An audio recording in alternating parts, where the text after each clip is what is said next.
What's up, guys? My name is Chris Honthy, and this is my channel.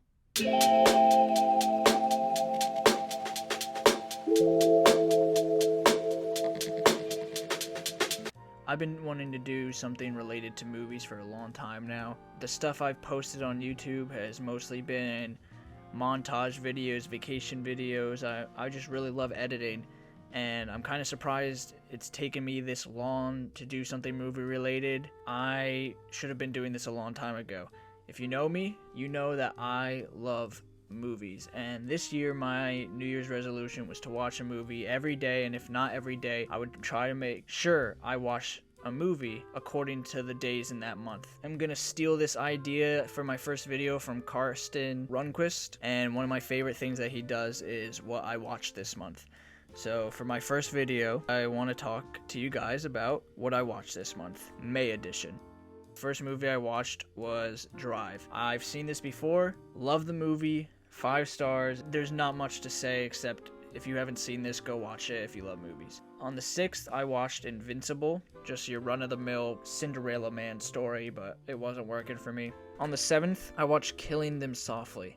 Now this movie was a huge disappointment to me. I've been wanting to watch this movie for a long time now, and I've always seen it on the front page of Netflix. It's always in my recommended on Netflix. The guy who made this movie obviously was inspired by like Martin Scorsese in his early days, Quentin Tarantino. He literally just tried to like combine those two, and it was like complete crap. The same day I watched The Platform. Honestly, I kind of loved this movie.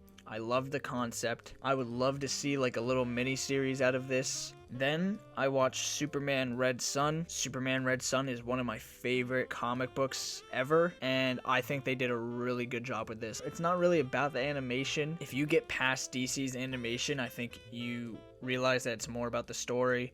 They're not really like crazy into animation like Pixar or Disney animation. I thought it was actually better than the comic book a little bit. They changed some things around. If you are into that kind of stuff, I highly recommend this. On the 8th, I rewatched Spy Kids 2. If you haven't seen this, then there's not much to say. It's not amazing, but for me, it's just a nostalgia trip, and I love it. The Naked Gun. I love dry humor. I feel like these movies are more slapstick.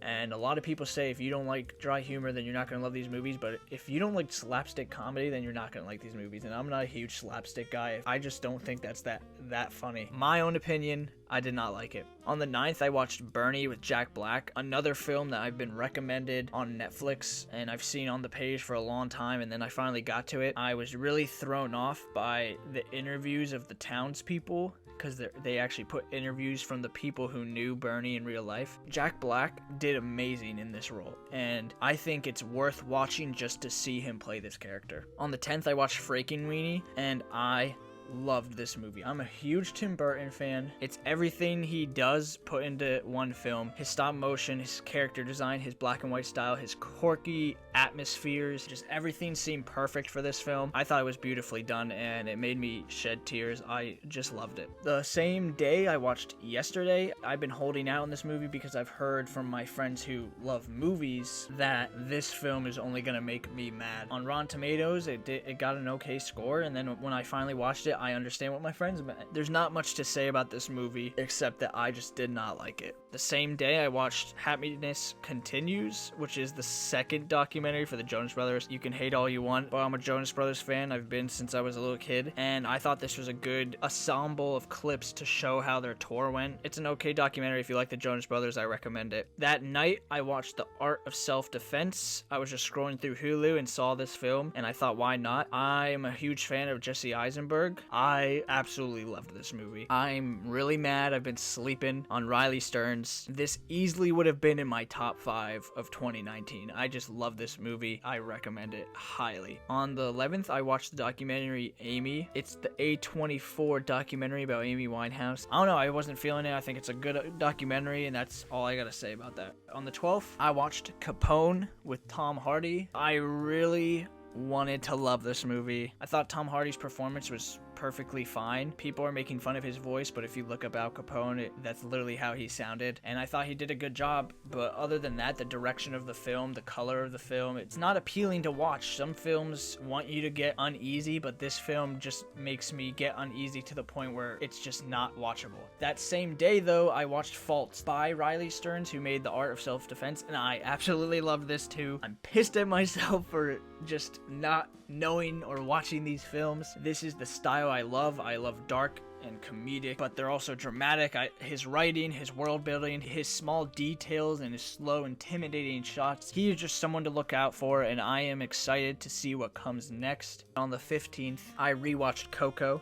Last time I watched this film, I had my wisdom teeth pulled, so I really didn't remember much, but the only thing I remembered is that I cried like a baby at the end of it, and rewatching this, I can tell you I did the exact same. I think this is one of Pixar's best, and if you haven't seen it yet, I don't know what you're doing. On the 16th, I watched Extraction. I only watched this because the Rooster Brothers produced it and Chris Hemsworth was in it. Other than that, what really annoyed me is that they made this amazing one-shot sequence. If you've seen the film, you know what I'm talking about. It's like a 15-minute one-shot sequence. It's thrown out to you in really early in the film, and after that the film just slowly dies because you're waiting for something that amazing again, and it never comes back. On the 18th, I watched Molly's Game. This was extremely entertaining. This film was expertly put together. I felt the runtime, but never was upset about it. I wanted to know more about Molly's story, and I never wanted to look away. And the writing in this movie is unbelievable. It was smart and it was precise, and it kept me on a roller coaster the entire way through. Jessica Chastain was phenomenal. I am not a fan of her, but I loved her. In this role, she was Molly. Like, I just believed her as that character so much, and I highly recommend the film. The same day, I rewatched The Social Network. If you haven't seen this, I don't know what you're doing. You've been sleeping under a rock. It's a great film. Please go watch it. And speaking of sleeping under a rock, on the 19th, I watched Fight Club for the first time. Yes, I know I'm very late to the scene on this one, but all I can say is that I love this movie. When I first started this, I wasn't understanding why the hype was so big around this movie. I couldn't understand it. It wasn't pleasing to look at. It felt really grimy, but not in the Capone way where I wanted to stop watching. I just was kind of like, wow, I'm kind of really interested in these characters. I want to keep watching, but at the same time, it's not holding my attention at the same time, but it is. I was like on a roller coaster of emotions, and then before I knew it, I was at the end of the film. I honestly love this movie. It's a perfect movie to me, and I'm probably going to watch it very soon. On the 20th, I watched Up for the first time. That ending made me cry. The first 15 minutes didn't do anything for me, but that ending made me sob. The fact that Russell's dad didn't show up and Carl came in for him, and nobody is talking about that scene where Carl talks about his dad not being there for the whole movie, and then he finally doesn't show up when Carl's like, he'll show up for my Boy Scout thing at the end. What? That is the realest moment I've ever seen. It just makes me mad. I don't even want to talk about it anymore. 3 out of 5. The 21st, I watched the Netflix film, the half of it. It was okay. The 22nd, I watched the documentary Circus of Books. I really don't want to spoil this movie. All I want to say is that it was pretty good. The story is kind of wild, and that's pretty much it. The same day, I rewatched The Nice Guys. In 2016, when this came out, I watched it maybe like 5 times. I love this movie, and I haven't seen it since then. And watching it again, I understand why it was so good the first time I saw it. Later that night, I watched The Lovebirds. It was okay. It made me laugh at some points. I recommend it if you just want something stupid to watch. The same night, I watched Spaceship Earth. Yes, the 22nd was a busy day for me, doing nothing, just watching movies. It kind of goes on too long, that's all I gotta say. I skipped a couple days, and on the 25th, I watched The Ron Missy with David Spade.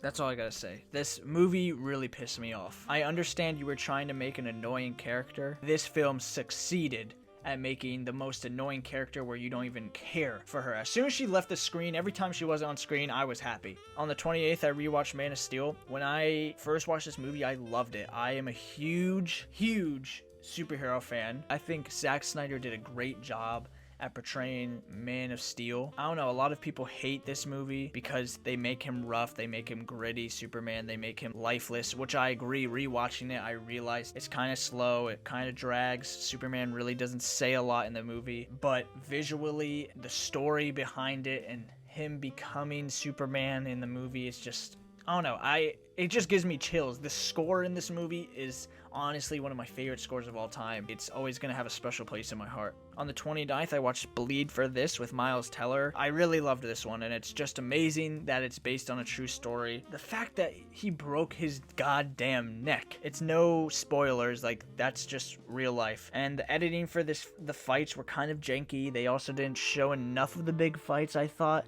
But honestly, I enjoyed every minute. I did not get tired of this movie. I thought Miles Teller did an amazing job, as he usually does, and Aaron Eckhart was a standout for me. On the 31st, I watched The Man Who Killed Hitler and Then the Bigfoot. I'm just gonna show this clip right here. That's enough said. Later that day, I watched A Futile and Stupid Gesture. Other than Will Forte's great performance, it's just a movie filled with SNL impressions, and I did not like that. May was kind of a crappy month for movies for me. All the other months before this, I've watched some really good movies. Some of the months I've watched like all 4 out of 5 star movies every day. But this month was kind of a downhill spiral for me. Please like and share if you like this video. I really want to keep making videos like this. I hope this is how my channel goes from now on. I still expect to drop like montage and vacation videos like I usually do, but I really wish to start making more videos talking about movies. See you guys soon.